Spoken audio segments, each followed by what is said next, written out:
Hello friend, मैं नवनीत एक बार फिर से आपका स्वागत करता हूं मेरे YouTube channel medicine and biology में। फ्रेंड, बहुत सारे लोगों के दिमाग में ये बात चलती रहती है कि जो टाइमिंग बढ़ाने वाली गोलियां आती हैं या जो इरेक्शन को इम्प्रूव करती हैं, यानी इरेक्टाइल डिस्फंक्शन की जिन लोगों को प्रॉब्लम है उसको दूर करती हैं, तो ऐसी गोलियां लगातार लेने से, लगातार इस्तेमाल करने से क्या हार्ट अटैक की प्रॉब्लम होती है। और इसमें अगर मैं कुछ फेमस ब्रांड की बात करूं जो कि बहुत ज़्यादा लोग इस्तेमाल करते हैं, उसमें जो पहला एक बड़ा ब्रांड है वो वियाग्रा है। दूसरा बड़ा ब्रांड मैनफोर्स है। मैनफोर्स के क्योंकि बहुत सारे एड्स भी आते रहते हैं, तो मैनफोर्स टैबलेट का भी इस्तेमाल बहुत ज़्यादा किया जाता है, बिना डॉक्टर की सलाह के किया जाता है। इसके अलावा भी मार्केट में बहुत सारे और भी ब्रांड अवेलेबल हैं, जैसे सुहागरा नाम की जो मेडिसिन आती है या विगोर नाम की एक मेडिसिन आती है, ये भी बहुत ज़्यादा फेमस है। और इनका इस्तेमाल भी लोग ज़्यादातर टाइमिंग बढ़ाने के लिए करते हैं, और वो इन गोलियों का इस्तेमाल तो करते रहते हैं अपनी टाइमिंग को इम्प्रूव करने के लिए, पर इस गोली का सही इस्तेमाल क्या है ये भी उनको नहीं पता होता। और दूसरा एक जो बड़ा सवाल उनके दिमाग में चलता रहता है कि क्या इन गोलियों का इस्तेमाल लगातार करते रहने से हार्ट अटैक की प्रॉब्लम बढ़ेगी या नहीं बढ़ेगी। तो फ्रेंड, आज की इस वीडियो में हम इसी चीज़ को लेकर डिटेल में बात करेंगे। और फ्रेंड, एक बार फिर से आपसे वही रिक्वेस्ट है, चैनल पर पहली बार आए हैं तो चैनल को सब्सक्राइब करना ना भूले। वीडियो अगर आपको पसंद आती है, यूजफुल लगती है, तो आप इसको अपने फ्रेंड के साथ भी शेयर कर सकते हैं। चलिए शुरू करते हैं।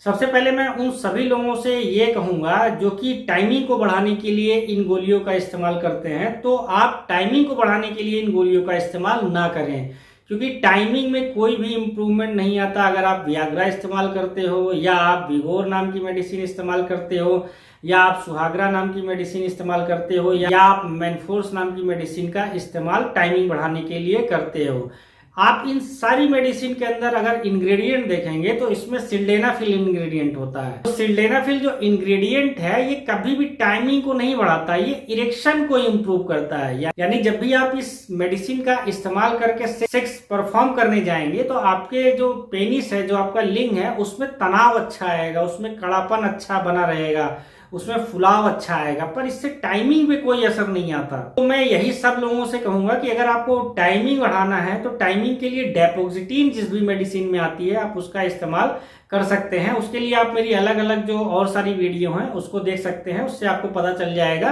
कि टाइमिंग को इम्प्रूव करने के लिए कौन सी मेडिसिन आती है। तो फिलहाल आप यहाँ पर ये समझिए कि जिस भी मेडिसिन के अंदर सिल्डेनाफिल पाया जाता है वो इरेक्शन इम्प्रूव करता है, वो टाइमिंग नहीं बढ़ाता। तो आपको मैं यहाँ पर ये समझा देना चाहता हूँ कि हार्ट अटैक कब होता है। हार्ट अटैक तभी होगा जब आपके हार्ट को, आपके हृदय को ब्लड की प्रॉपर सप्लाई नहीं मिलेगी। और ब्लड की प्रॉपर सप्लाई कब नहीं मिलेगी? अगर आपके जो ब्लड वेसल्स हैं, जो आपकी खून की नसें हैं, उसमें किसी भी तरीके का अगर ब्लॉकेज हो जाए, प्लेक हो जाए, या कुछ भी ऐसी चीज हो जाए जिससे कि आपकी जो खून की नसें हैं उसमें खून का जो प्रवाह है, ब्लड का जो फ्लो है, वो सही तरीके से नहीं हो, और जब ब्लड का फ्लो ब्लड वेसल्स में सही तरीके से नहीं होगा तो हार्ट में जो ब्लड की सप्लाई है वो सही से नहीं होगी, और जब हार्ट को प्रॉपर ब्लड नहीं मिलेगा तो फिर हार्ट अटैक के चांसेस बढ़ जाते हैं। अब यहाँ पर बात कर लेते हैं कि जिस भी मेडिसिन के अंदर सिल्डेनाफिल होता है, अगर आप उसका इस्तेमाल करते हैं सेक्स परफॉर्म करने के पहले, तो क्या उससे भी हार्ट अटैक के चांसेस बढ़ते हैं? तो इसका जवाब है नहीं। नहीं इसलिए होता है क्योंकि जिस भी मेडिसिन के अंदर सिल्डेनाफिल पाया जाता है, तो सिल्डेनाफिल क्या होता है, ये PDE5 इनहिबिटर्स की कैटेगरी की मेडिसिन होती है, यानी फास्फोडाइस्टेरेज इनहिबिटर की कैटेगरी की मेडिसिन होती है। अब इसको लेने के बाद क्या होता है कि वैसोडाइलेशन होता है, यानी अगर आपकी जो ब्लड वेसल्स, यानी जो आपकी खून की नसें हैं, वो इतनी चौड़ी हैं तो इस गोली को लेने के बाद वो और ज़्यादा चौड़ी हो जाएंगी, और जब आपकी ब्लड वेसल्स और चौड़ी हो जाएंगी तो ब्लड का फ्लो इनमें और अच्छा होने लगेगा, और जब ब्लड वेसल्स में ब्लड का फ्लो अच्छा होने लगेगा तो आपके हार्ट को जो ब्लड की सप्लाई है वो और अच्छी तरीके से मिलने लगेगी। तो कभी भी इस तरह की मेडिसिन का इस्तेमाल करने से, जिसके अंदर सिल्डेनाफिल पाया जाता है,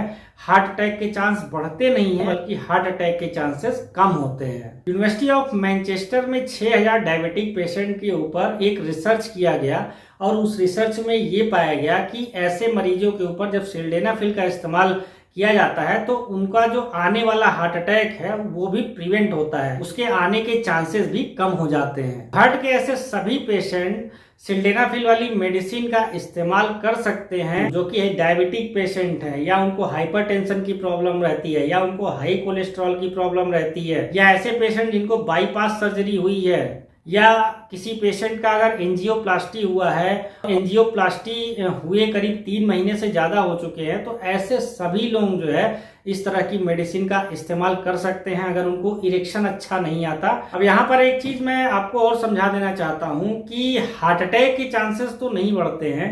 पर ऐसे लोग जिनको कि वाकई में इरेक्शन की प्रॉब्लम है, और बहुत सारे लोग ऐसे हैं जो कि ये भी पूछते हैं कि क्या मैं इसको दिन में 2 बार ले सकता हूँ, या हर अगले दिन मैं इसका इस्तेमाल कर सकता हूँ, हर सेक्स के पहले मैं इसका इस्तेमाल कर सकता हूँ। तो एक चीज मैं यहाँ पर ये बता दूं कि इन दवाइयों की बहुत सारे साइड इफेक्ट्स होते हैं। हार्ट अटैक की प्रॉब्लम तो नहीं बढ़ेगी, पर इसका जो नॉर्मल साइड इफेक्ट आएगा वो आएगा, आपको हेडेक की प्रॉब्लम आएगी, आपको बॉडी पेन हो सकता है, आपको हॉट प्लेसेस यानी आपकी बॉडी में गर्म गर्म सा लगेगा, आपको मसल पेन हो सकता है, जॉइंट पेन हो सकता है, स्टमक अपसेट हो सकता है। इस तरह के कॉमन प्रॉब्लम बहुत सारे लोगों में देखे जाते हैं, लेकिन जब इस दवा का असर खत्म होता है तो ये प्रॉब्लम ठीक हो जाती है। लेकिन इसके अलावा 2 प्रॉब्लम और है जो कि काफी गंभीर हो सकती है, आप इसको ध्यान जरूर दीजिए। अगर इस दवा को लेने के बाद, जिस भी मेडिसिन के अंदर सिल्डेनाफिल पाया जाता है, अगर उसको लेने के बाद आपको धुंधला धुंधला दिखाई देता है, या आपको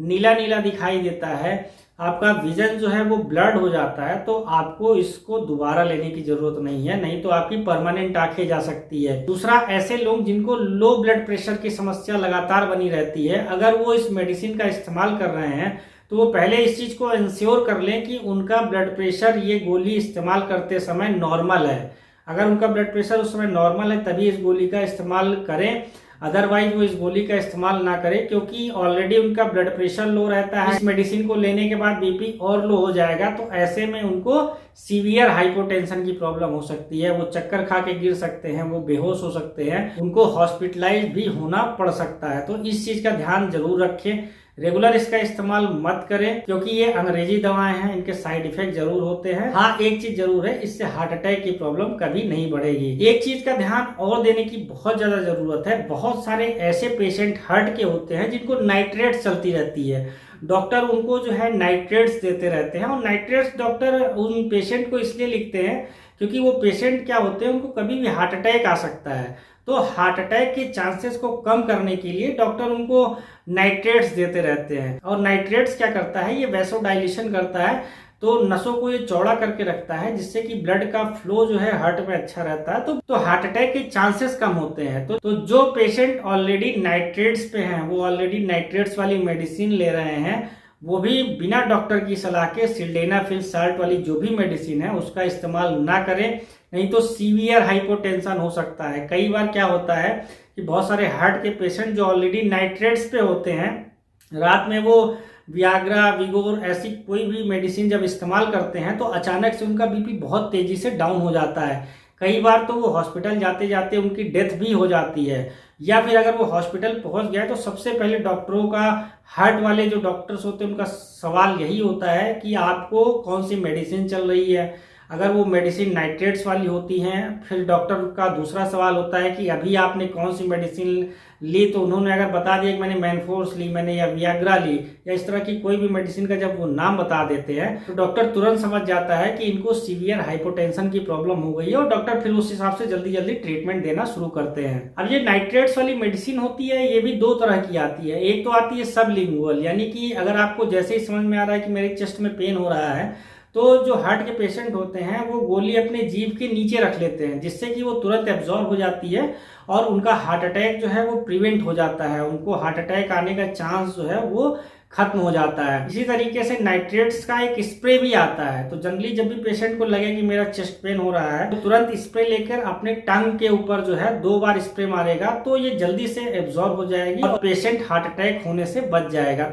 जिसका डॉक्टर जो है पेशेंट के ऊपर यूज करते हैं। तो ये 2 तरह के फॉर्मुलेशन मार्केट में आते हैं। अगर मैं कुछ एग्जांपल की बात करूं कि कौन सी ऐसी मेडिसिन आती है जिसके अंदर नाइट्रेट्स पाया जाता है, तो नाइट्रोफिक्स नाम की एक मेडिसिन आती है जिसके अंदर नाइट्रेट्स पाए जाते हैं, इमडोर नाम की एक मेडिसिन आती है, या मोनोट्रेट नाम की एक मेडिसिन आती है, इन सब के अंदर नाइट्रेट्स पाया जाता है। या मार्केट में हजारों मेडिसिन है जिसके अंदर नाइट्रेट्स पाया जाता है और हार्ट वाले पेशेंट को डॉक्टर ये रिकमेंड करते हैं। फ्रेंड्स, सिल्डेनाफिल वाली मेडिसिन से रिलेटेड कुछ और भी जानकारी अगर आपको चाहिए तो आप मेरे कमेंट बॉक्स में कमेंट करके मुझसे पूछ सकते हैं। आपका बहुत बहुत धन्यवाद।